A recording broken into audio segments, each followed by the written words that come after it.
시청자 여러분 안녕하십니까? 신통방통 윤태현입니다. 자, 윤석열 대통령이 노조 회계의 투명성을 거듭 강조하고 나섰습니다. 회계 공개를 거부하는 노조에게는 단호한 조치를 예고한 상태입니다. 관련 내용 먼저 살펴볼 텐데요. 그 전에 오늘 저와 함께할 패널 여러분 소개해드리겠습니다. 반갑습니다. 안녕하세요. 자, 윤 대통령은 3대 개혁 중 하나인 노동개혁의 첫 단추로 노조의 회계 투명성을 강조했습니다. 영상 보겠습니다. 노조 부패도 공직 부패, 기업 부패와 함께 우리 사회에서 척결해야 될 3대 부패의 하나로서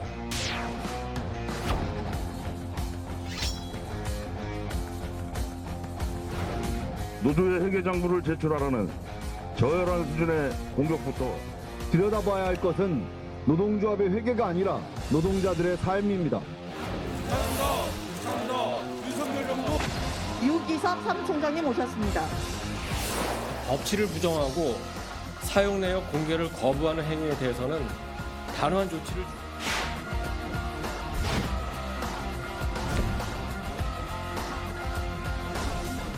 우선적으로 해야 될 것이 노동개혁이라고 생각합니다. 자, 관련해서 중앙일보 보겠습니다. 윤석열 대통령, 지금 노조 회계 투명성이 노조 개혁의 시작점이다라고 생각을 하고 있습니다. 깜깜이 회계 노조, 정부의 지원을 끊겠다라고 얘기하고 있습니다. 강력한 드라이브를 걸겠다라는 입장으로 보입니다. 일단 고용노동부가 지난 1일에서 15일 조합원 1,000명 이상인 단위의 노조와 연합단체 총 327곳에 회계 관련 자료를 요청한 결과 36.7%, 120곳만 정부의 지침에 따라서 자료를 제출했고 나머지 207곳은 지금 자료를 제출하지 않거나 부실하게 자료를 제출해서 거의 제출하지 않은 것과 마찬가지인 그런 상황입니다. 그래서 그런 경우에 단호한 조치를 하겠다. 일단 정부 지원 끊겠다는 것, 현금 지원 이런 거 없겠다. 그리고 조합비 15% 세 공제도 재검토하겠다. 양대 노총에서는 강력하게 반발을 하고 있는 그런 상황입니다. 자, 윤 대통령의 이러한 강경 기조에 국민의힘도 보조를 맞추고 있는데요. 윤 대통령과 국민의힘 목소리 이어서 확인하겠습니다. 지난 정권에서 노조를 많이 도와주고 하는 바람에 마치 탈법이 만성화되어서 치외 법권 지역에 있는 것처럼 행동하고 있습니다. 이것을 방치하고는 제대로 된 기업이 만들어질 수가 없고 좋은 일자리가 생길 수가 없습니다. 자, 정부의 지원을 끊어버리겠다라는 이 기조가 굉장히 좀 강력해 보이긴 합니다. 어떻게 좀 보셨습니까? 글쎄 뭐 이런 강력한 것처럼 보이지만 네. 그렇게 보이는 이유는 이제 문재인 정부에서는 안 그랬는데 왜 윤석열 정부가 저렇게 하느냐 하는 거라고 저는 봅니다. 네. 근데 우리 이런 거 한번 생각해 보시죠. 노조원이 아닌 사람들은 어떤 생각을 할까요? 그다음에 또 노조원이더라도 네. 지금 강력하게 나와서 이 정부 방침에 반대하는 입장을 밝히는 사람들은 노조 지도부입니다. 이 사람들은 돈을 쓰는 사람들입니다. 그렇죠? 근데 실제 노조에서 돈을 내는 사람들이 있잖아요. 노조 조합비나 아니면 정부가 지원금을 주거나 뭐 이런 부분이 있죠. 그런 사람들은 회계 투명성을 전 원할 거라고 생각을 하거든요. 윤석열 대통령으로서는 뭐 이런 부분이 그 노조원들, 실제 일선 노조원들의 전 지지를 받을 거라고 생각하고요. 네. 일반 국민들의 지지는 당연히 받을 거라고 생각하기 때문에 네. 이 노동개혁 부분에 관한 윤석열 대통령의 그 이슈 제기는 저는 아마 나중에 한번 보시면 알겠지만 굉장히 성공한 문제 제기가 될 것이다 이렇게 봅니다. 알겠습니다. 노조의 반발도 만만치 않을 걸로 보여지는데 좀 강대강 대치가 오랜 기간 지속될 수도 있지 않겠습니까? 어떻게 보십니까? 최창희 교수님. 일단 좀 나눠봐야 될 것 같은 게 노조에 보면 이제 일반 회계가 있거든요. 네. 일반 회계가 있고 또 이제 국가가 지원하는 국고 보조금 회계가 있단 말이에요. 그러니까 지금 이제 윤 대통령이 말씀하는 저 부분은 아마 국고 보조금 쪽에 초점을 맞춘 거라고 생각을 합니다. 국고 보조금이 제대로 투명하게 공시되지 않고 그건 말이 안 되는 거죠. 저는 그래서 국고 보조금이 투명하지 않다면 국가가 그냥 그 지원을 끊으면 돼요. 끊고 단지 이제 일반 회계로 되는 건 조합비를 이제 그 걷어서 운영하는 거란 말이죠. 단지 이 부분도 이제 회계의 투명성이 유지가 돼야 되는데 이 부분이 많은 문제가 지금 야기돼 왔던 건 사실입니다. 네. 이 부분은 근데 일반 회계와 국고보조금 회계를 구분하지 않고 일반 회계도 다 공개하라라는 건 노총이 반발할 수밖에 없어요. 그러니까 그런 부분을 좀 잘 봐야 될 거고 또 하나 문제가 민주노총은 외부 감사를 안 받거든요. 한국노총은 받는데 그러니까 그 조합비 문제도 좀 민주노총의 경우는 외부 감사를 받을 필요가 있다라는 거. 또 하나 문제는 지금 앞서 우리 최 의원 말씀처럼 일반 국민들은 노조가 많이 조합비를 걷어서 노조 지도부가 많이 쓴다라는 인식이 많이 있는 건 사실입니다. 네. 지난번에 화물연대 그 파업에 대해서 노 대통령의 윤 대통령의 방침이 상당히 지지를 얻었었잖아요. 그 하나 연장으로 보는데 저는 그래서 일단 정부와 노조가 과도하게 대립하는 쪽으로는 좀 경계할 필요가 있는 것이고 그럼에도 불구하고 노조도 노조법에 나와 있는 게 있어요. 네. 행정관청이 결산 자료를 요구하면 제출하게 돼 있거든요. 제출하라 이런 얘기예요. 제출하되 정부도 과도하게 노조를 압박하는 것처럼 미치면 안 된다. 그 일반 회계와 국고보조금 회계는 좀 구분할 필요가 있다는 말씀 드립니다. 알겠습니다. 자, 그리고 민주당 이재명 대표 소식으로 이어갈 텐데 제가 어디로 도망갑니까? 도망이라도 간답니까? 라고 강한 비판의 목소리 냈었던 이재명 대표가 27일 표결일자가 하루하루 다가오면서 행보가 조금씩 조급해 보이는 것 같다는 생각도 듭니다. 어제는 정의당의 마음을 사로잡고 싶은 마음에 어제 노란봉투법 농성 천막까지 직접 방문했습니다. 영상 보겠습니다. 여야 간 합의로 통과되는 게 가장 바람직한데 정부 여당 측이 워낙 완강하게 반노동적인 태도를 취하고 있어서 100% 만족할 만한 수준으로 하면 제일 좋은데 이게 안타깝게도 현재 현실을 그러지 못하니까 노동의 대가가 제대로 지급되는 좀 안정적 삶이 가능한 그런 환경을 만드는 게 저희 의무라고 생각합니다. 우리 민주당에 주어진 최대의 사명이라고 생각합니다.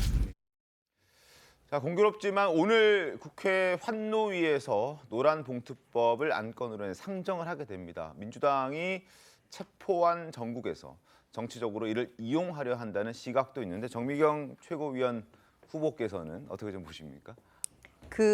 제가 볼 때는 지금 이재명 대표는요. 네.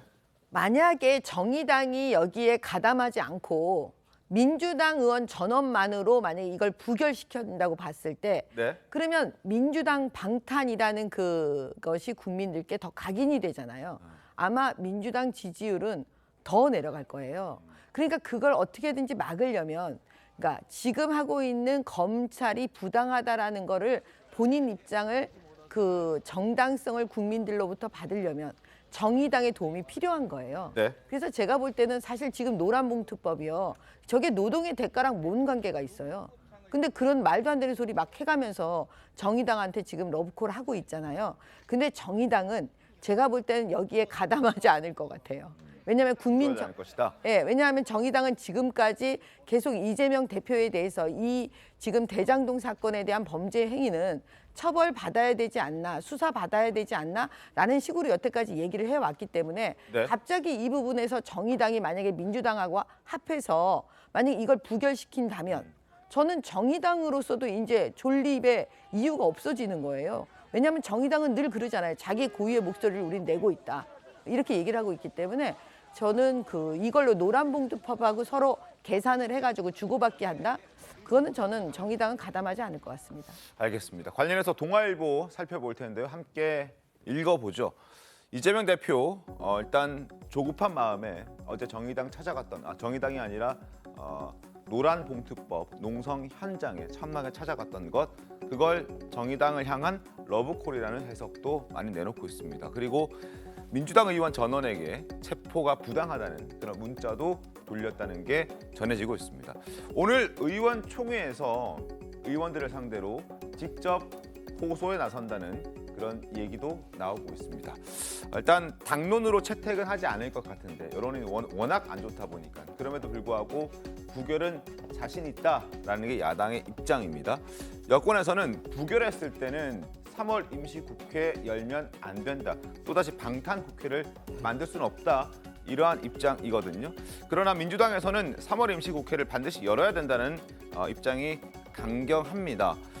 박홍근 원내대표가 이렇게 얘기했습니다. 최고위원회의에서 국민의힘이 지금 3월 임시국회를 안 열려고 하는 것 같은데 그러면 안 된다.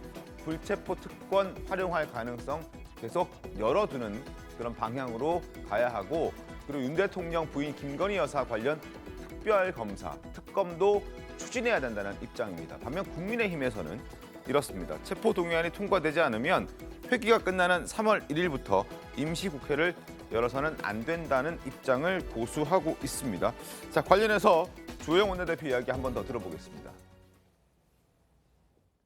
급기야 여당임을 아예 포기했는지 3월 임시국회를 열지 말자고까지 합니다. 이재명 대표 핑계를 대면서 국회법에 규정된 3월 임시회까지 정정으로 몰고 가니 기가 찹니다. 이번에도 반드시 본인이 스스로 한 공약을 지켜서 불체포 특권 뒤에 숨지 마시기를 바랍니다. 만약에 민주당 의원들이 오판을 해서 체포 동의안이 통과되지 않는다면 임시국회 회기가 2월 28일까지이기 때문에 3월 1일부터는 회기가 없습니다. 민주당이 방탄국회를 열지 않으면 됩니다. 자, 여야 입장 확인하셨습니다. 3월 임시국회 서재현 대변인이 어떻습니까? 열어야 됩니까? 1월 달에도 임시국회 열었고 2월 달에도 열었는데 법안 통과된 게 그렇게 많지는 않아 보이던데요. 그러니까 이제 법안 통과를 못 시킨 부분에서는 여야가 공히 책임이 있는 것인데요.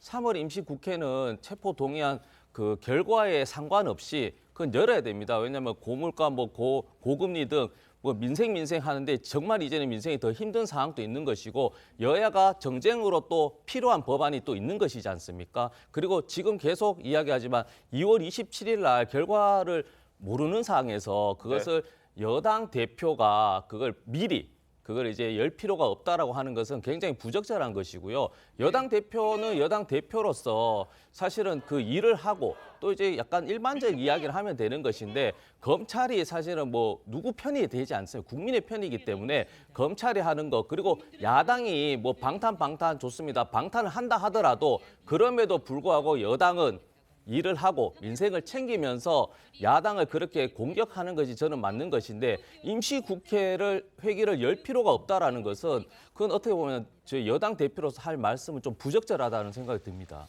박준우 위원장 어떻습니까? 일단 1월 달에도 임시국회를 보통은 잘 열지 않았었는데 그때 열어서 그렇게 민생을 챙겼던 것 그런 기억은 별로 없는데 이번 3월에도 이걸 똑같이 하자는 반복되는 것 아닌가 하는 그런 우려들도 있거든요. 맞습니다. 지금 이제 민생을 볼모 삼아서 계속 이재명 방탄을 하겠다는 이야기로밖에 들리지 않거든요. 근데 이것은 국민들께서도 그렇게 다들 생각하고 있습니다. 아까 앵커님이 말씀하신 것처럼 과연 국회 열었을 때 우리가 민생을 위해서 법안 처리를 얼마나 했고 이런 거에 대해서 민생을 얘기했다면 민주당에 대한 지지가 많겠지만 지금 민주당은 정쟁에만 휩싸여 있습니다.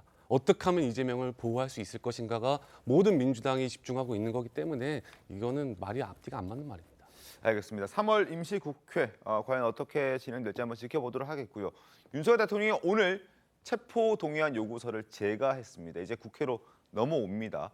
27일 표를 놓고 민주당 내 다양한 변수들이 존재하고 있다는 보도들이 나오고 있습니다. 먼저 이 대표의 사법 리스크 탓에 떨어져 버린 당 지지율도 변수가 될 수 있습니다. 주요 정당 지지율, 더불어민주당과 국민의힘의 지지율을 한번 보시죠. 엎치락 뒤치락 했습니다만 1월 달부터 2월 첫째 주까지만 하더라도 그리고 둘째 주까지만 하더라도 더불어민주당이 위에 있었습니다. 그런데 셋째 주 들어서서 32주 만에 지지율이 역전됐습니다. 6%포인트가량, 5%포인트가량 지금 차이가 나는데 국민의힘은 45%, 더불어민주당은 39.9%입니다. 40%의 벽이 깨졌습니다. 하나 더 있죠? 자, 이건 격차가 더 벌어졌습니다. 국민의힘이 39%를 기록한 반면에 더불어민주당은 26%, 2년 7개월 만에 최저를 기록했습니다. 격차는 13%포인트나 벌어졌습니다.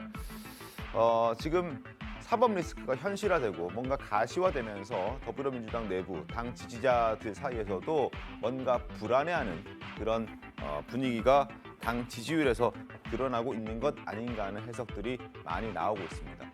자, 이탈표가 있더라도 대세에 영향을 주지는 않을 것이라는 전망도 있긴 한데 어찌됐든 이번 전당대회가 아니라 체포 동의안을 표결을 놓고 상당히 많은 의견들이 나오고 있는데 그럼에도 불구하고 사실 이탈이 많지는 않을 것이다라는 게 좀 지배적이긴 하죠, 최병민 의원님. 글쎄 뭐 예상 이제 언론에 각종 예상이 나옵니다. 네. 근데 뭐 사실 세 가지잖아요. 가결, 부결.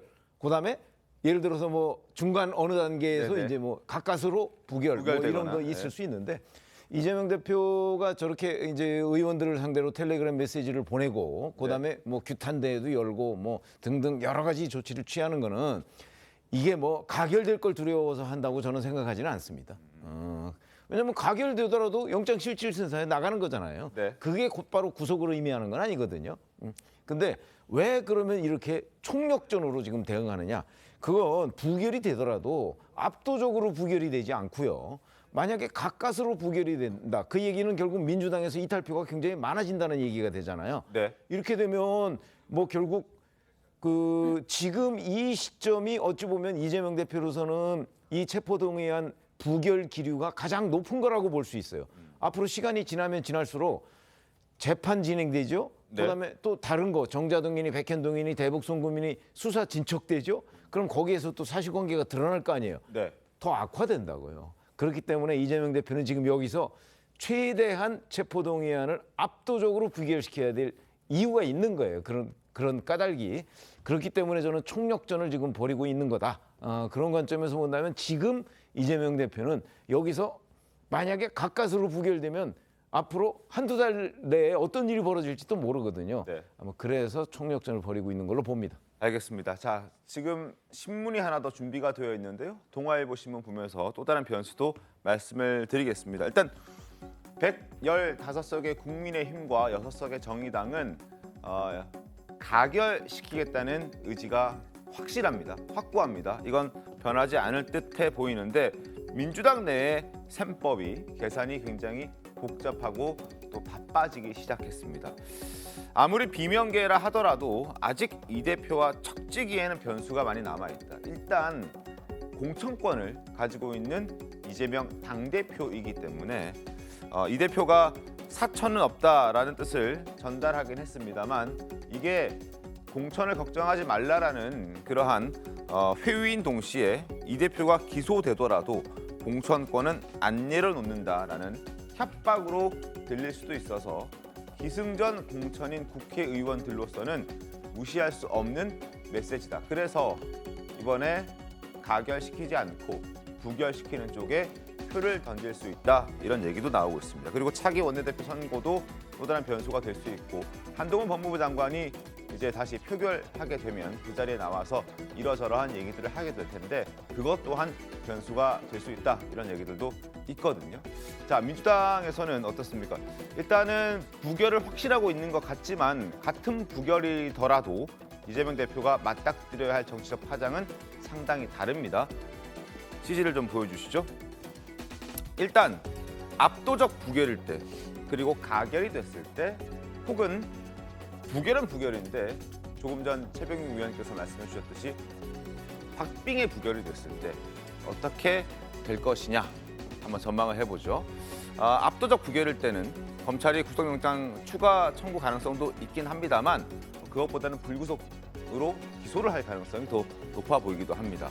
당 지지율 하락세 변수가 있을 수 있고 가결이 됐을 때는 민주당 계열의 의원들이 28명 이상 찬성표, 가결하겠다는 표를 던졌을 때 되는 것인데 총선 앞두고 비대위로 갈 수도 있고 그리고 만약에 영장실질심사에 가긴 갔는데 거기서 기각이 돼서 구속되지 않는다면 이 대표의 반격도 시작될 수 있습니다. 반대로 박빙의 부결일 경우에 반 대표가 절반을 겨우 넘길 경우 당내 반발 여론 등 통합 문제 그리고 강성 지지층의 속간행위로 인해서 당이 분란에 빠질 수도 있다. 이런 해석들도 전망들도 나오고 있습니다. 서대현 대변인 어떻게 보셨습니까? 네, 제가 그래서 지난주에 말씀드렸듯이 이게 굉장히 복잡한 고차 방정식을 말씀드린 것이 민주당 내에서도 물론 대다수 국회의원들은 상식과 공정, 특히 구속영장의 사유를 보고 판단할 것이 대부분이지만 네. 앞서 앵커분이 말씀하셨듯이 뭐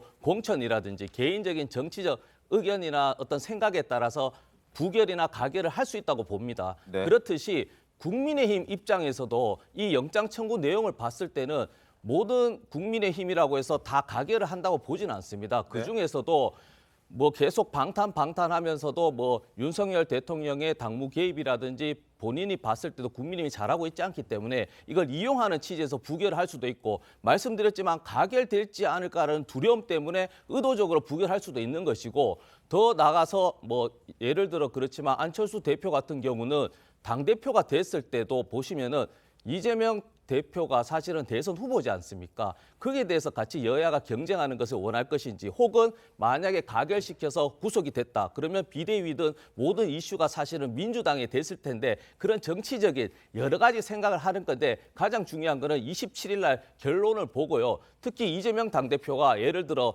200표 이상의 부결이 됐을 때, 그리고 영장실질심사 본인이 가서 기각을 받는 그런 여러 가지 다양한 행보라는 게 있습니다. 그렇기 때문에 지금은 예측할 수는 없고, 27일 그 당시에 또 법무부 장관이 한동훈 장관이 구속 사유에 대한 필요성을 또 피력하고, 그리고 이재명 당대표가 나는 죄가 있다 없다가 아니고 이것은 감옥에 넣어서 수사를 할, 기소를 할 그런 사항이 아니다라는 것을 자료로서 그리고 언변으로서 이야기했을 때는 국회의원이 300명이 그건 국민의 대변으로서, 그리고 본인이 생각하는 그 기준에 의해서 투표를 하고 나서 이후에 또 이재명 당대표나 민주당이나 혹은 국민의힘이 그 결과를 또 보고 또 판단하고 또 행보를 또 요청하고 요구할 것으로 생각합니다. 알겠습니다. 박진우 의원님. 저렇게 지금 우리 국민의힘과 더불어민주당의 지지율 차이가 나는 이유는 국민들께서 이야기하는 겁니다. 특권 뒤에서 숨지 마라, 더 이상 숨지 말고 나와라. 이제 그 이야기를 계속 하고 있으니까, 이제 상식과 양심을 가진 민주당 의원들 내에서도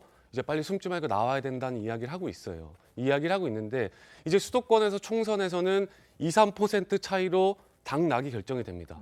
근데 지금 상황에서 7%, 8%까지 차이가 나면 이제 수도권 의원들은 이제 불안하기 시작한 거예요. 이게 내가 공천을 받느니, 나가면 떨어지는데 공천 받아서 뭐 하겠느냐. 그럼 차라리 이제 상식의 몫을 내자. 지금 이런 것들이 있거든요. 그래서 지금 상식과 양심을 가진 일부의 민주당 의원들은 아주 많은 고심을 하고 있을 거라 생각합니다. 알겠습니다.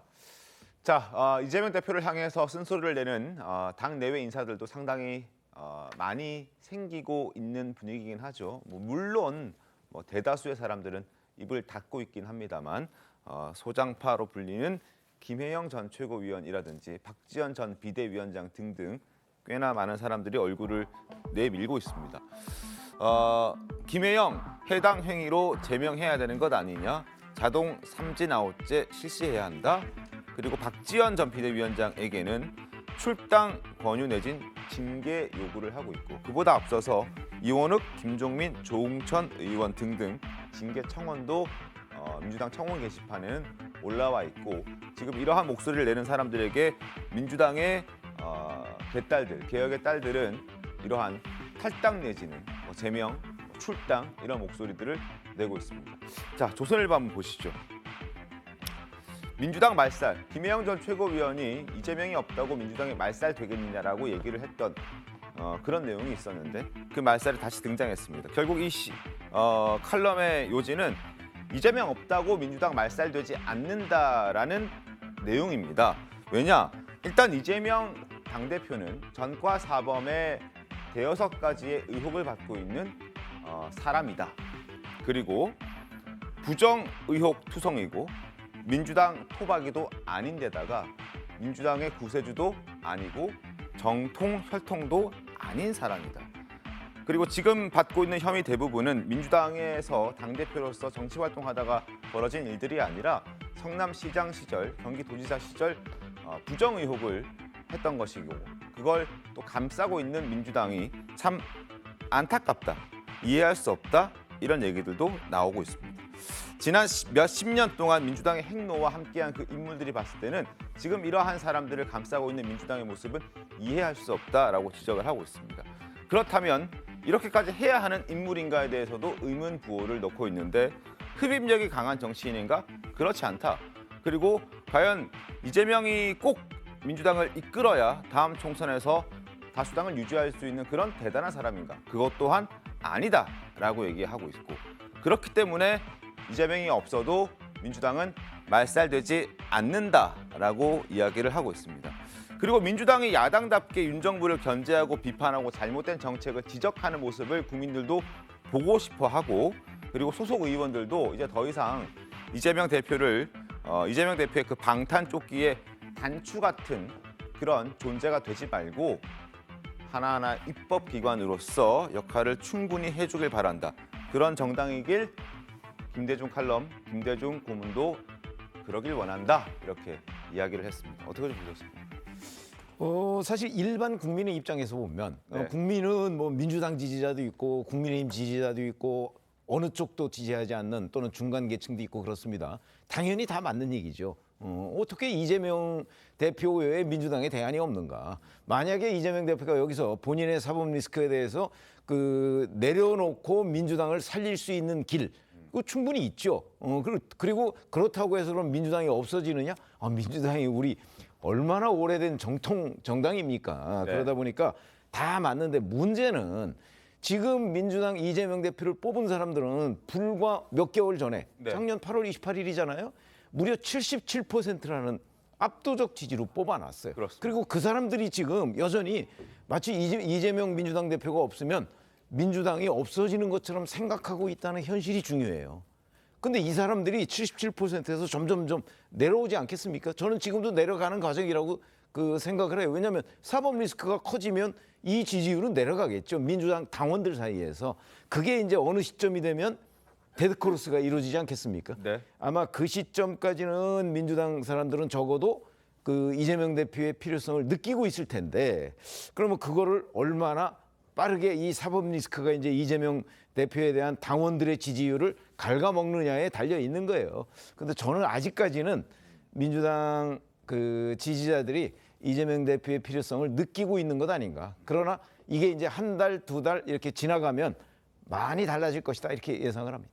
저는 조금 다르게 보는 게요. 박근혜 대통령 탄핵을 겪으면서 사실 정치인들이 굉장히 많이 달라졌다고 봐요. 그게 무슨 얘기냐면 문재인 정권 5년은 박근혜 대통령 탄핵과 연결되어 있습니다. 그럼 문재인 정권 5년 내내 보수 정당을 향해서 적폐청산한다고 했고 그게 거의 다 성공했어요. 그들이 원하는 대로 문재인 정권 5년 내내 그게 끌고 갈 수가 있었거든요. 그 어떤 사실은 제어 장치를 갖고 있지도 못했어요. 이 대한민국 사회가.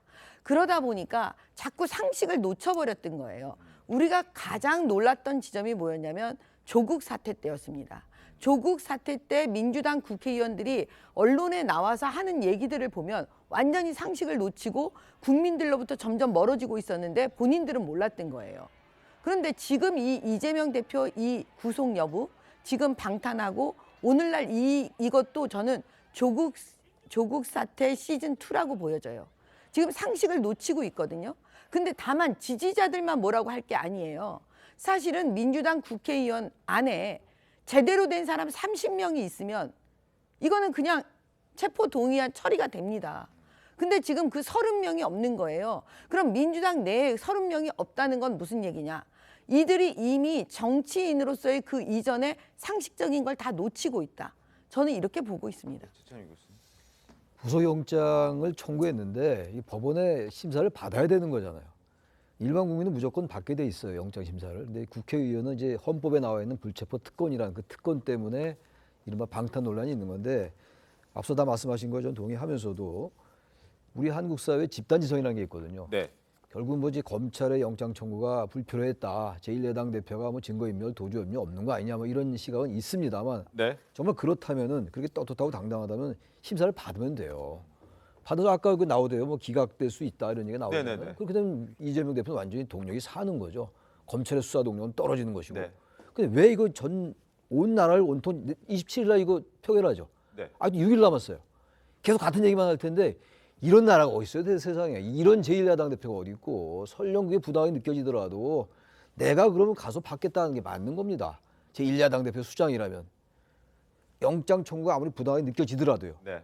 근데 이걸 여전히 지금 국회의원들에게 문자를 보내고 압도적 가결이 돼야지 리더십이 살고, 이런 건 존재하지 않아요. 저는 그래서 아까 2019년도 조국 사태 제가 말씀드리라는데 정명희 최고가 말씀드려서 제가 또 얘기 안 하겠는데, 정치는 변하는 겁니다.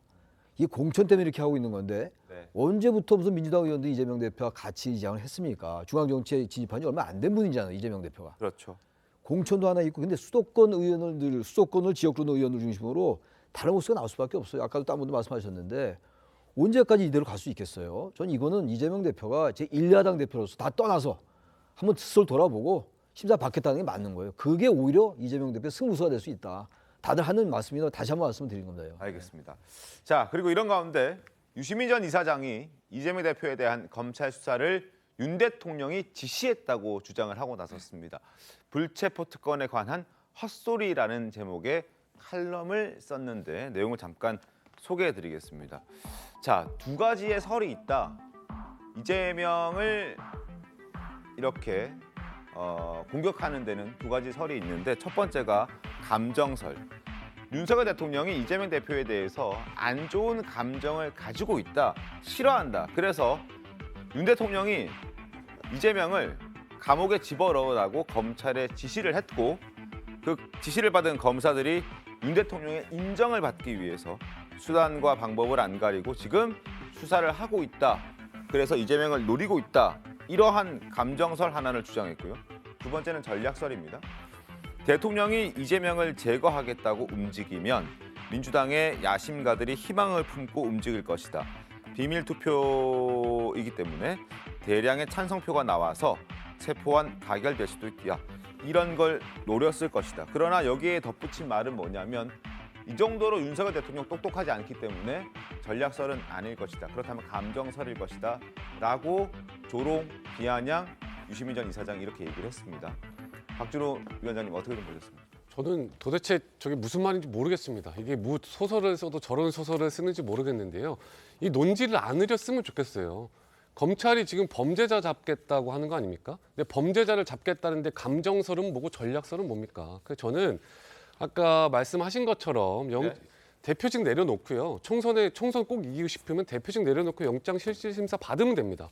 거기서 만약 기각 나오면 우리 국민의힘의 그 부메랑에 대해서 돌아올 겁니다. 근데 자꾸 유시민 전 이사장은 이상한 소리로 계속 논점을 흐리고 있어요. 계속 윤석열을 끌어들이며 대통령을 끌어들이면서 이재명이 마치 잘못이 없는 것처럼 또 검찰이 과도한 수사를 하고 있는 것처럼 그럴싸한 이야기를 하는데요. 전혀 국민들께서 동의하지 않을 거라고 좀 봅니다. 알겠습니다. 표전 대변인. 네, 저는 뭐 설설 할 수 있지만 개인적으로는 저는 이제 뭐 이게 확정적이지 않기 때문에 동의할 수는 없는 것이고요. 다만 이제 저는 이제 하게 되면 검찰의 생존설.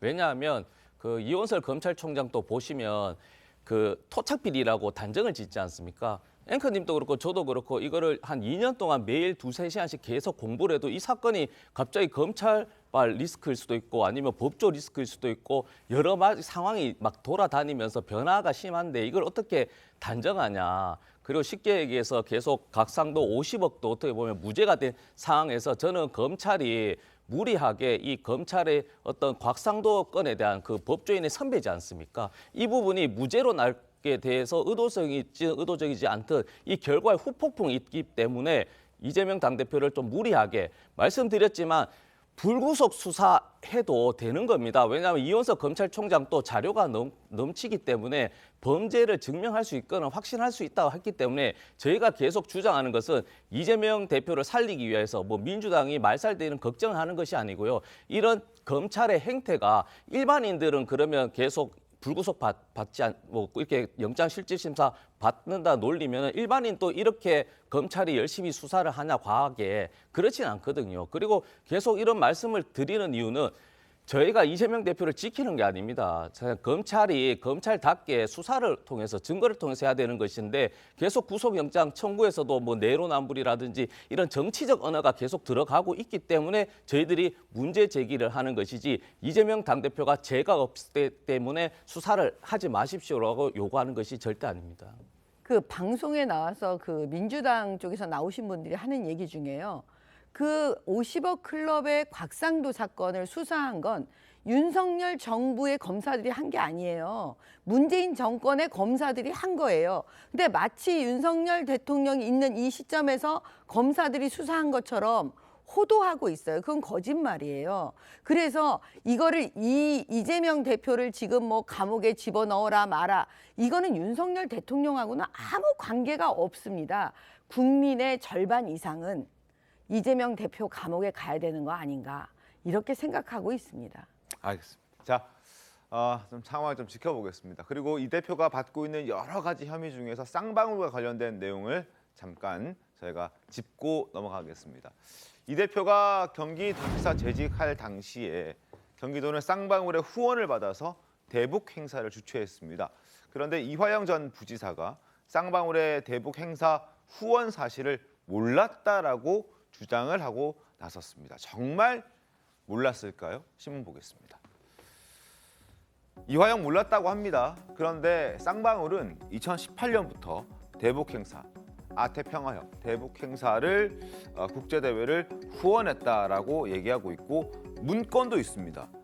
이화영 전 경기도 평화부지사 당시 경기도 공무원들은 최근 법정에서 쌍방울과 KH그룹의 후원 사실을 몰랐다라고 증언을 했는데 증언과 배치되는 문건이 있습니다. 일단 중앙일보가 입수한 2018년 11월 18일 경기도 고양에서 열렸던 제1회 아태평화 국제대회 자료집을 보면 대회 공동 주최자로 경기도와 아태협이 명시돼 있고 맨 마지막 장에는 쌍방울의 레이 브랜드 트라이 홍보물이 실려 있다는 걸 확인할 수 있습니다. 이때까지 몰랐다 손 치더라도 두 번째 국제대회 직후에 경기도가 아태협에 이런 요구를 합니다. 이 자료집에 여러 가지 자료집에 상당히 많은 홍보물들이 있는데 홍보업체들이 있는데 이 홍보가 되는 업체들은 왜 여기 실려 있는 것이냐라고 소명해라라고 얘기를 합니다. 그랬더니 아태협이 소명서에 이렇게 했습니다. 후원 업체는 쌍방울, 나노스, 광림, 필룩스, 삼본전자 등등 모두 쌍방울과 KH그룹의 계열사들이었고 아태협은 소명서에서 해당 기업들이 아태협의 강제징용 피해자 유골 발굴 사업들을 지속 후원해 왔으며 2018년 1회 대회도 후원해준 업체들이라서 후원사로 선정했다 이렇게 해명을 했습니다. 적어도 이때쯤이라면 이화영 전 평화부지사를 포함해서 경기도 직원들, 이재명 대표도 이 대북 행사는 쌍방울의 후원을 받고 있는 대북 행사라는 걸 몰랐을 리 없지 않느냐 이런 의문이 드는 게 뭐 당연할 겁니다. 자, 제1회 국제대회 때 쌍방울의 홍보 사진 잠깐 보여드리겠습니다. 맨 마지막 장에 있었다는 사진이 바로 이겁니다. 자, 2018년 11월 16일 이렇게 이재명 대표를 포함해서 북한 관계자들 그리고 뭐 지금 심상정 의원, 홍익표 의원, 이화영 전 부지사 등등의 얼굴이 잘 보이는데요. 자료집 맨 마지막 장에는 이렇게 트라이, 쌍방울의 내의 홍보물도 있었다. 결국 쌍방울도 이 국제대회에 상당 부분 후원을 하고 있었다는 것을 확인할 수 있는, 간접적으로 확인할 수 있는 그런 내용이었는데 이걸 몰랐다라는 게 말이 되느냐라는 지적이거든요. 어떻게 좀 보셨습니까? 그 공문에 보면 이제 공문을 2차 대회 때 했고요. 지금 2018년 11월 16일이면 사실은 2018년 9월에 남북 정상회담이 있었죠. 네. 그때 이재명 경기도지사가 그 수행원에서 빠져요. 그렇죠. 빠지면서 2018년 10월에 그 이화영 전 부지사가 평양에 간다고요. 북한을 방문합니다. 그때 이제 스마트팜 뭐 사업비를 대주겠다 뭐 이런 얘기를 한 거예요. 그리고 나서 그 연장선에서 계속 11월 10일 아태 국제대회가 1회로 열리고 그 이듬해 2회가 이제 필리핀에서 열리고 이렇게 되는 거거든요. 근데 그 뒤에 보면 저렇게 쌍방울 후원이 나오고 그다음에 저런 장소에 김성태 전 회장도 참석을 해요. 네. 특히 2회 대회에는 필리핀까지 직접 가잖아요. 그렇죠. 그런데 어떻게 모를 수가 있죠? 그 김성태 전 회장이 참석을 하는데 그때부터 김성태 전 회장과 이화영 당시 평화부지사는 형동생 하잖아요. 그런 점으로 보면 여기에서 이화영 전 부지사가 아예 꼬리를 자르기 위해서 지금 뭐 형동생 부분도 부인하고 네. 이제 저 검찰의 대질신문에서 뭐 회장님 이렇게 불렀다는 거 아니에요? 김성태 전 회장 보고 예. 존댓말을 했다 이런 거뿐만 아니고 그다음에 여러 가지 그 연결고리를 끊으려고 할지 모르겠으나 저런 홍보집 홍보 자료집, 그다음에 실질적인 동영상 뭐 이런 것들을 보면 아마 그 부분을 부인하는 것이 전혀 앞으로 재판 과정에서도 인정받지 못할 것이다 이렇게 생각합니다. 인정받지 못할 것이라는 걸 본인들도 혹시 알 텐데 최천희 교수 왜? 그래서 제가 검찰도 아니고 네. 법관도 아니기 때문에 모르겠는데 제가 아까 보편과 상식을 말씀드렸잖아요. 이재명 대표의 굉장히 특이한 점이 있는 것 같아요. 지금 이 쌍방울 관련 건 말고 대북 송금 건 말고도 이전에 여러 가지 사건들에 있어서도 그런 논란이 굉장히 많고 앞으로 진행 중이겠죠. 그리고 판결을 할 때 굉장히 중요한 논점이 될 겁니다. 근데 지금 저러한 사진도 사진입니다만 500만 달러, 300만 달러에서 800만 달러를 줬다는 거 아닙니까? 네. 근데 그거를 지금 경기도지사가 몰랐다는 게 납득이 전혀 안 가는 거죠. 그게 가능한 얘기가 아니지 않겠어요? 어떻게 스마트팜 지원을 하는데 쌍방울이 500만 달러 주는데 경기도가 대북 협력 사업의 일환인데 도지사한테 보고가 안 됐을까요? 그건 전 말이 안 된다고 생각하고 이화영 부지사도 마찬가지입니다. 그러다 보니까 그게 검찰의 영장 청구가 무리하고는 어쩌건 그 민주당의 얘기입니다만 일반인들이 볼 때는 정치적인 성향을 떠나서 납득이 가지 않는다. 이래요. 납득이 가지 않는다. 이 사건, 이 건뿐만이 아니라 너무 그런 게 많아요. 나 이 사람 모른다고 얘기하는 거 한두 건이 아니었잖아요. 네. 그런 부분들이 자꾸 민주당의 지지도를 떨어뜨리는 거예요. 그러니까 국민들은 다 알고 있는데 민주당은 집단 편향에 빠진 거 좀 다른 얘기입니다만 약간 집단 망각증도 좀 있는 거고 조국 사태 때 결국 정권이 바뀌고 조국 때문에 바뀐 거라고 좀 봐요. 그게 시발점이고 단초였으니까 여전히 왜 그 전철을 왜 밟냐고요 민주당이. 제1야당 대표가 견제도 전혀 못하고 제가 얘기가 딴 데로 왔는데 다 연결되어 있는 얘기이기 때문에 제가 다시 한번 드리는 겁니다. 이게 법률적으로 보면요. 지금 그 이화영 전 대표가 몰랐다고 할 수밖에 없을 것 같아요. 아, 그래요? 왜냐? 만약에 알았다라고 말을 하는 순간 그냥 다 자백이에요. 네. 전체 범죄가 다 자백화되고 그냥 인정이 되는 거기 때문에 이화영은 무조건 몰랐다고 해야 되는 거예요. 그러면 검찰은 사실 이화영이 알았다, 몰랐다 이거에 중요하지 않아요, 이미. 왜냐하면 증거가 너무 많기 때문에 그냥 이화영 대표가 몰랐다 계속 그래도 그냥 그건 자백이나 똑같은 효과를 가질 수밖에 없기 때문에 검찰로서는 그거 중요하게 생각하지 않습니다. 신경 쓰지 않는다 이 말씀이군요. 네. 그러니까 제가 계속 그 방송에서 말씀드렸지만 모르면 모른다고 얘기하는 게 맞는 것입니다. 지금 800만 달러입니다. 현금으로 100억 정도를 지금 스마트팜 어떤 경기도 그리고 이재명 당대표가 지사 시절에 이제 북한에 가기 위한 비용이라고 주장하는 것인데 그것이 공문이라든지 아니면 증거가 되려면 그게 사전에 알았다는 증거가 되는 것이고 그럼 그게 관여한 사람은 감옥에 가야 됩니다. 진짜 이게 더 큰 범죄잖아요. 근데 이 800만 보낸 거는 사실입니다. 그걸 부인하지는 않는데 이것이 경기도 공무원들과 유착했고 그리고 이재명 지사가 지시했다라는 것이 이거는 하나의 논쟁인 것이고 그 밝혀지는 것인데 저희들은 계속 허구라고 하는 것이 경기도 지사의 예산 자체가 30조 자체인데 이것을 어느 누가 그 가기 위해서 그리고 그 30억 그 불법인 걸 알면서도 기업체한테 이렇게 불법적인 자금을 받고 그것이 정치인의 자세가 아닌 일반인으로 봤을 때 그게 도저히 상식선이 아니기 때문에 저희들이 납득이 가지 않는다는 말씀을 계속 드리는 것이고요. 사실 쌍방울 관련해서는 최초의 변호사 대납이기 때문에 이 부분이 빠지고 이제 대북 사건이 새롭게 시작되기 때문에 이 800만 달러의 용처와 그리고 그것이 정말로 연관되어 있는지 그리고 연관되어 있는 증거가 있는데도 민주당은 계속적으로 저도 마찬가지지만 그것은 우리와 상관이 없고 이재명 대표와 상관이 없다라고 계속 우긴다면 망상에 빠진 것이지만 지금은 상식선에서 봤을 때는 그 연결고리가 없는 터무니없는 건데 어떻게 이걸 우리가 모르기 때문에 모른다고 하지 알지만 모른 척 한다 이렇게 받아들이지 않았으면 합니다. 알겠습니다. 상식선이 좀 다른 것 같아서 알겠습니다. 한번 지켜보겠습니다. 네. 그리고 당시 대북 행사가 경기도가 굉장히 공을 들였던 행사였던 건 다들 잘 아실 겁니다. 이재명 대표도 사진에서 설명드렸듯이 직접 참석해서 인사말을 하기도 했습니다. 당시 모습 보겠습니다. 최초로 대한민국 지방정부의 초청에 응해주신 북측 대표단 여러분 역사적인 발걸음을 온 마음으로 환영합니다. 평화와 번영을 우리 경기도가 든든히 뒷받침하겠다고 약속드립니다.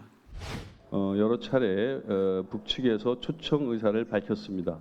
이재명 도지사께서 육로로 평양을 방문하고 싶다고 그랬더니 이종혁 원장께서 그렇게 되려면 시간이 많이 걸리지 않겠느냐. 다른 경로로 좀 더 일찍 오는 게 좋지 않겠느냐 이런. 자, 이재명 대표와 관련된 부분들은 검찰 수사가 계속 진행되고 있고 재판도 이제 앞으로 자주 열릴 것 같습니다. 항상 지켜보면서 객관성 유지해서 말씀을 좀 드리겠습니다. 자, 지금부터는 오늘 하루 놓치지 말아야 할 그 신문을 소개해 드리는 시간을 갖도록 하겠습니다. 자, 신문 4개를 준비했는데요.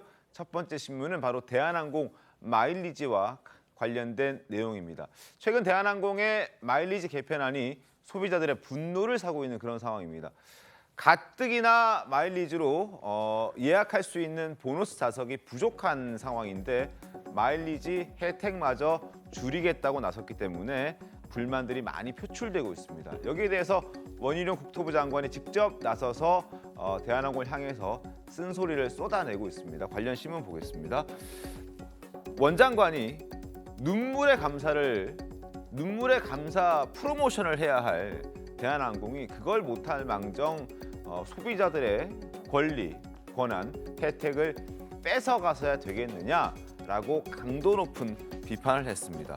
자, 그동안 코로나 국면에서 고용지원금 그리고 국책금융으로 생존했던 대한항공이 어찌 이런 일을 할 수 있느냐라고 지적을 한 겁니다.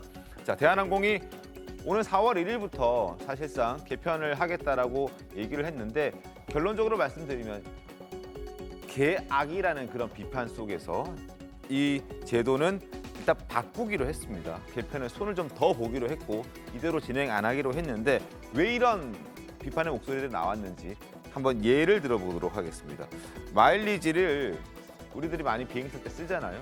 이제 과거 개편하기 전에는 인천, 뉴욕 편도 노선의 경우 이코노미석에 35,000 마일리지 그리고 프레스티지석은 62,500 마일리지 1등석은 8만 마일리지가 필요했었습니다. 이를 이용하기 위해서는. 그런데 개편이 되고 나면 이게 확 뛰는 겁니다. 인천, 뉴욕 노선에서 이코노미는 45,000 마일리지가 필요하고 프레스티지석은 9만 마일리지, 1등석은 13만 5천 마일리지가 필요한 겁니다. 구매할 수 있는 보너스 좌석 자체가 부족한 상황에서 마일리지를 사용할 경우 마일리지당 가치가 크게 떨어지는 만큼 소비자 혜택이 줄어드는 비판이 그런 나왔고 여기에 대해서 여러 지적들이 나왔고 결국에는 안 하기로 하고 새로운 안을 마련하겠다라고 대한항공이 꼬리를 내렸습니다. 자, 원 장관의 목소리 확인하겠습니다. 마일리지라는 게 경쟁 체제 속에서 자신들의 고객을 확보하기 위해서 스스로 약속했던 거 아닙니까? 코로나 동안 살아남게 해줘서 감사합니다라는 정말 눈물의 감사 프로모션을 하지 못할 망정 이게 국민들에게도 유리하는 거라고 국민들에게 가르치는 자세로까지 나온다? 저는 자세가 근본에서부터 틀려먹었다고 생각합니다. 자, 이제 소비자들의 필요로 하는 그런 개편안이 나와야 될 것 같은데 어떻습니까? 무작정 대한항공에 비판받아야 될 내용입니까? 아니면 어떻게 좀 보셨습니까? 사실은 그 미국 노선의 경우에 저렇게 됐죠. 근데 네. 이제 일본이나 가까운 노선은 오히려 약간의 혜택을 주는 걸로 이 대한항공이 설계를 했어요. 네. 그러면 전체적으로 보면 소비자들한테 여하튼 불리하게 작용할 가능성이 있다 그래서 대한항공이나 아시아나나 뭐 이런데 이제 그 소비자들 입장에서는 좀 불만이 있지만 어떻게 표출할 방법이 없잖아요. 그래서 이제 여론이 좀 악화되고 있는 타에 이제 원희룡 국토교통부 장관은 정치인이니까 네. 그런 부분을 이제 감지를 한 것 같아요. 그래서 본인이 약간의 총대를 맨 것 같은 그런 인상을 갖는데 사실은 뭘 개편하려고 할 경우에 그게 개악이 되면 소비자들은 거기에 불만을 갖게 마련입니다. 그렇죠? 그런 부분을 국토부는 이제 주무부서니까 그런 부분에 관해서 원희룡 장관이 잘 그 소비자들의 불만을 수렴해서 그 본인이 지금 뭔가 해결사로 나선 것 아닌가 이렇게 생각이 듭니다. 자, 그래서 대한항공이 일단 이 부분을 재고해 보겠다고 얘기는 했지만 어떤 식으로 재고할지는 아직 구체적으로 드러나는 건 없어요. 네. 아마 끝까지 지켜봐야 될 것으로 봅니다. 알겠습니다. 뭐 여러 가지 중재안을 내놓긴 했습니다만 그게 먹혀들지 않았고 여전히 분노가 사그라들지 않았기 때문에 전면 재검토하겠다라고 입장을 밝혔 그런 상황이거든요. 어떤 입장이 나오는지 한번 지켜보도록 하겠고 그리고 국민들의 분노를 대변한 원 장관의 사이다 발언이라고 해야 될까요? 이게 처음은 아닙니다. 최근 원장관의 발언들 한번 모아봤습니다. 이 건설 현장이 또 하나의 대표적인 무법지대가 됐고 건설노조를 비롯한 일부 집단 세력의 볼모가 되어 있다.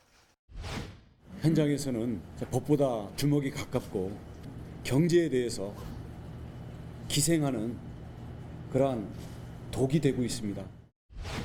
서민을 위한 임대차 3법 전세 대출이었지만 조직적인 사기 집단에게 먹잇감을 던져주고 다수의 서민들은 전세 사기의 피해자로 전락하는 결과가 되었습니다. 자, 두 번째 신문 보겠습니다. 두 번째 신문 경향신문인데요. 청년 탈모가 사회적 질환이냐 이걸 두고 지금 갑론을박 의견이 충돌하고 있습니다. 서울시의회 치료비 지원 때문에 논란, 조례안이 올라왔다고 하는데 일단 청년 취업난이 심각하고 이 취업난을 뚫고 어렵게 살아가는 그런 과정에서 청년들의 탈모로 스트레스를 받고 있다. 그래서 이거는 사회적인 어떤 질환이다, 재난이다 이렇게 보는 시각을 갖고 있는 쪽이 있는 반면에 반대로 아니다, 탈모는 유전적인 것이다. 그리고 발병 원인을 어떻게 가려낼 것이냐 여러 의견들이 좀 나오고 있습니다. 그리고 만약에 이런 탈모를 사회적 질환으로 인정해 준다면 치주 질환이나 다른 과로성 질환도 치료비를 받을 수 있어야 하는 것 아니냐. 탈모 중에 또 대부분이 남성이라는 점에서 자칫 잘못하면 성차별적인 지원책이 될 수도 있다. 이런 의견들이 지금 서로 충돌하고 있는 상태입니다. 박진호 위원장님 어떻습니까? 청년 탈모를 사회적 질환으로 봐야 됩니까? 어떻게 보십니까? 이게 취업난 이꼬르 탈모로 하는 건 좀 큰 무리가 있다고 저는 생각을 합니다. 이게 네. 사실은 탈모에 저 뉴스에 나온 것처럼 이제 유전적인지 아니면 사회적인 요인인지 외부의 요인인지 여러 가지 이유들이 많을 거란 말입니다. 근데 그거를 규명하기도 좀 힘들 뿐더러 이게 탈모를 질병으로 이제 이야기했을 때 이제 다른 질병을 통해서 탈모가 일어난 거에 대해서는 저는 어느 정도 그럴 수 있다고 봅니다. 다른 질병에 의해서 다른 질병을 고치기 위해서 돈도 많이 드는데 탈모까지 왔다. 그러면 우리 국민 세금을 좀 써야겠다. 이런 분들에게는 그거는 조금 인정이 갈 수 있지만 네. 그냥 동일한 기준을 가지고 잣대를 가지고 요 정도면 탈모입니다. 머리가 좀 얇아지면 탈모입니다. 모두 지원하겠습니다. 이것은 너무 포퓰리즘적이지 않냐. 저는 이렇게 생각합니다.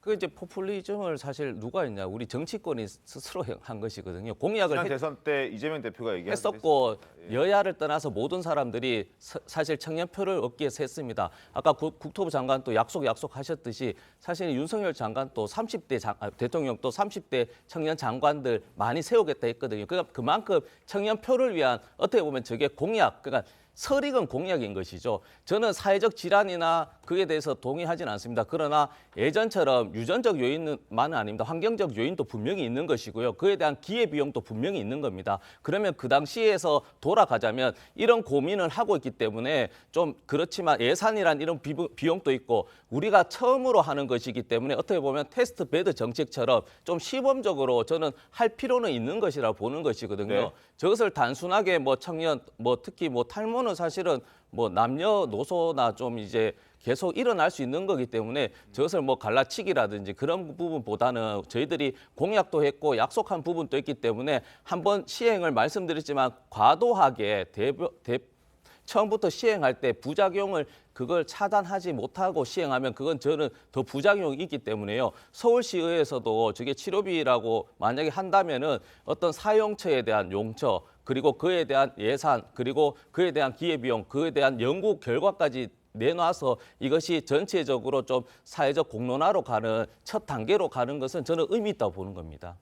알겠습니다. 해당 조례를 대표 발의한 이소라 더불어민주당 시의원이 이제 일단 문제를 꺼내 들었는데 이걸 두고 참 지금 신문에서 보시는 것처럼 그리고 저희가 대화를 나누는 과정에서도 아마 많은 분들 느끼셨을 겁니다. 과연 이걸 탈모를 어떻게 받아들여야 하느냐, 사회적 질환으로 받아들여야 하느냐, 그렇다면 지원을 또 세금을 들여서 지원을 해줘야 하느냐 여러 가지 말들이 참 많은데 일단 서울의 기준으로 봤을 때 한 지역구에서는 이미 이걸 시행하고 있는 지역구가 있다고 합니다. 정미영 의원님 혹시 어떤 지역구인지 아십니까? 네, 그 대구하고 지금 그 충남 보령시, 서울에도 있지 않습니까? 서울의 성동구. 성동구. 네, 다음 달부터 1인당 20만 원까지 그 청년층에게 탈모 치료비를 지원할 예정이라고 하고 있거든요. 네. 근데 이제 그 다 말씀하신 거가 전부 다 옳고 또 어떻게 보면 전부 다 또 틀린 말일 수도 있고 뭐 이런 거예요. 근데 핵심은 그거 같아요. 뭐냐면은 2030에 대해서 2030의 마음을 얻어야 선거에 이기니까 어떤 식으로든 관심을 갖고 공약도 내놓고 지금 그러고 있잖아요. 근데 이제 기본적으로 돈이 많으면 다 네. 드리면 되는데 네. 과연 이제 국가 예산은 한정되어 있는데 이 한정된 돈으로 어떻게 잘 쓰느냐, 살림을 잘 하느냐의 문제이잖아요. 그러니까 저런 부분에 대해서는 글쎄요. 저는 글쎄요라는 자꾸 그런 글쎄요? 네, 글쎄요 이런 생각이 듭니다. 알겠습니다. 또 우리가 사안을 분석할 때 그게 환경적 요인이냐, 아니 주관적 요인이냐를 많이 분석하잖아요. 사회학적으로 말이죠. 네. 청년 탈모가 여러 가지 청년들의 취업난이라든지 결혼 문제 여러 가지 때문에 사회적 환경 때문에 일어나는 것이다. 그래서 아마 이제 그런 이제 논리로 저런 논란이 있는 것 같은데 그렇게 따지면 말이죠. 괴로우면 술 많이 먹잖아요. 그것도 국가가 지원합니까? 제가 볼 때는 저런 식의 뭐 굳이 좀 파퓰리즘이다라는 말까지는 말씀을 안 드리겠는데 얼마나 많은 유권자나 시민들에게 저는 인정받을 것 같지 않아요. 그럼 청년 탈모는 지원해주고 40대 50대 이상은 지원 안 합니까? 그것도 말이 안 되는 거 아니에요? 제가 볼 때 저 정책 물론 뭐 지금 뭐 성동군지 대구광역시 이런 데서 한다고는 하는데 전 저 정책이 오래 갈 것 같지는 않습니다. 기본적으로. 알겠습니다. 자, 이런 뭐 이슈가 있어서 잠깐 소개를 시켜드렸고 지금 대통령실에서는 국무회의가 조금 있으면 이제 시작을 할 것 같습니다. 윤 대통령이 이날 국무회의 지금 생중계를 저희가 오늘 잠시 국무회의에서는 보여드릴 텐데 건설 현장 목소리 한번 들어보겠습니다. 불법 부당 행위 근절 대책을 논의합니다. 아직도 건설 현장에서는 강성 기득권 노조가 금품 요구, 채용 강요, 공사 방해와 같은 불법 행위를 공공연하게 자행하고 있습니다. 이로 인해 근로자들은 일자리를 잃고 공사는 부실해지고 있습니다. 초등학교 개교와 신규 아파트 입주가 지연되는 등 그 피해는 국민에게 전가되고 있습니다. 폭력과 불법을 보고서도 이를 방치한다면 국가라고 할 수 없습니다. 불법 행위를 집중 점검 단속하고 불법 행위가 드러나는 경우에는 법에 따라 엄정하게 조치해야 합니다.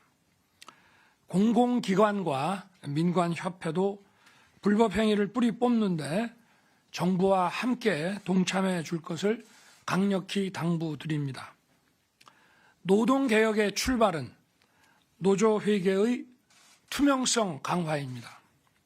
지난 5년간 국민의 혈세로 투입된 1,500억 원 이상의 정부 지원금을 사용하면서도 노조는 회계장부를 제출하지 않고 조직적으로 반발하고 있습니다. 다들 아시는 바와 같이 미국, 영국 등 선진국에서는 노조의 회계 보고와 회계 서류 제출 의무를 법이 규정하고 있습니다. 우리나라에서는 노조 회비에 대해 상당 금액을 세액공제해서 사실상 노조 운영자금에 대해 국민의 세금으로 재정 지원을 하고 있습니다. 이것은 아까 말씀드린 1,500억의 지원금과는 완전히 별도의 문제입니다. 회계 투명성을 거부하는 노조에 대해 재정 지원을 계속하는 것은 혈세를 부담하는 국민들께서 도저히 납득하기 어려우실 것입니다. 고용노동부를 비롯한 관계부처는 노동개혁을 뒷받침할 만한 입법을 속도감 있게 추진하길 바랍니다. 지난주 제13차 비상경제 민생회의에서 민생과 직결된 공공, 에너지 요금의 동결과 아울러 금융통신 분야의 독과점 문제를 논의했습니다. 자, 국무회의 잠시 현장 연결해 드리고 있습니다. 건설 현장 불법 부당 행위 근절 대책을 논의하는 자리였고 언급이 있었습니다. 기득권 강성 노조, 금품 요구, 채용 강요 등이 자행되고 있다. 불법 폭력 알면서 방치하면 국가를 할 수 없다. 반드시 엄정 조치하고 점검하고 집중 단속하겠다. 뿌리 뽑겠다. 이런 입장을 밝혔습니다. 그리고 노동개혁의 출발점은 회계 투명성을 다시 한번 강조했습니다. 5년간 혈세를 1,500억 원이나 챙긴 노조가 이걸 투명하게 하지 않으면 이걸 그대로 놔둘 수는 없다. 재정 지원도 끊을 수 있다. 그리고 투명성을 거부하는 노조 재정 지원하게 되면 국민들이 납득하지 않을 것이다. 노동개혁을 뒷받침할 수 있는 입법 활동도 속도감 있게 추진해야 할 것이다. 이렇게 지금 윤석열 대통령 국무회의 통해서 입장을 밝혔습니다. 자, 잠시 살펴봤고요. 다시 저희 신문 이야기로 좀 넘어가도록 하겠습니다. 자, 세 번째 신문 중앙일보입니다. 국민연금 받으려고 군 장성 출신 의원들이 셀프로 법 개정했다. 그걸 시도했다. 이런 얘기가 나와서 또 한 번 국민들의 공분을 사고 있습니다. 어떤 내용이냐 하면 퇴역 군인에게 지급하는 국민연금이 있습니다. 군인연금이 있습니다. 근데 국회의원 임기 중에는 이걸 받을 수가 없는데 이걸 받게끔 하는 어떤 개정안이 추진됐던 겁니다. 시도가 됐던 겁니다. 근데 이 시도한 사람들이 바로 한기호, 중장 출신의 한기호 국민의힘 의원과 대장 출신의 김병주 더불어민주당 의원이 이걸 서로 얘기를 하면서 개정하려고 했던 그런 시도가 있었던 겁니다. 당초 처음에는 선출직 공무원 중에서 연금보다 소득이 적은 경우에 일부 연금을 받을 수 있는 것으로 하려고 했는데 이걸 한 번 더 개정을 하는 거죠. 소득이 많아도 선출직 공무원 중에 소득이 연금보다 많아도 군인연금의 최소 50%를 지급하는 것으로 추정이 됐고 이게 지금 국방위를 통과해서 법사위로 갔다가 거기서 제동이 걸렸습니다. 어찌됐든 자기 밥그릇 챙기는 데는 여야 할 것 없이 서로 호흡이 잘 맞는다는 그런 생각을 지울 수 없는데 과거 이 두 사람은 소위 군대에서 짬밥이라고 얘기하죠. 짬밥 논쟁하다가 국방위를 파행시키는 일도 있었는데 과거 두 사람의 설전 잠깐 보겠습니다.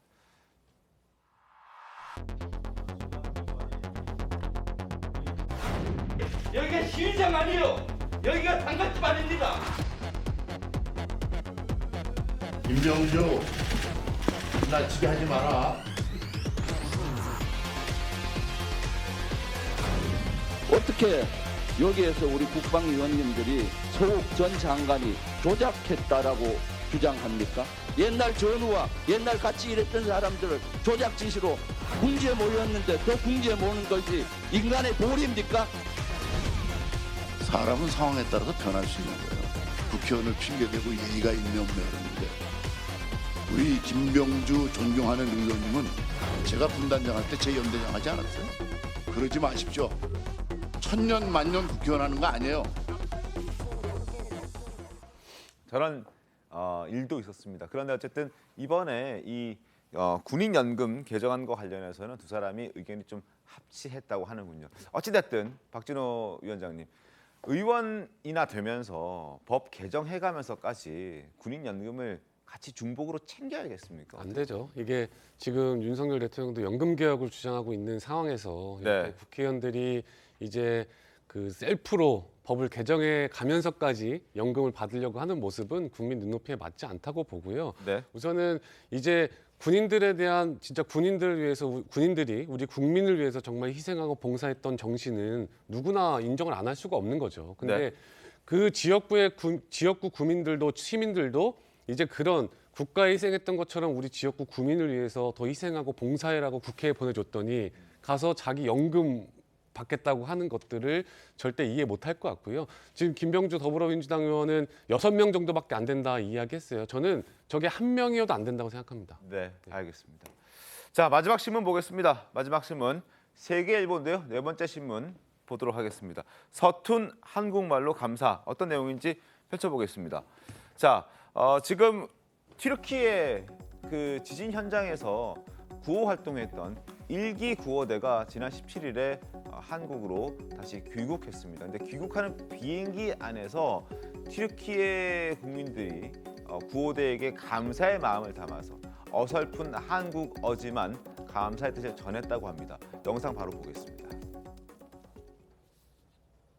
오랜 시간을 가족과 멀리 떨어져 지내며 모범적인 자기 희생을 하셨습니다. 뛰어난 구조견 2마리와 함께 대한민국의 구호대원들께서는 목숨을 건 채 밤낮을 가리지 않고 애써주셨습니다.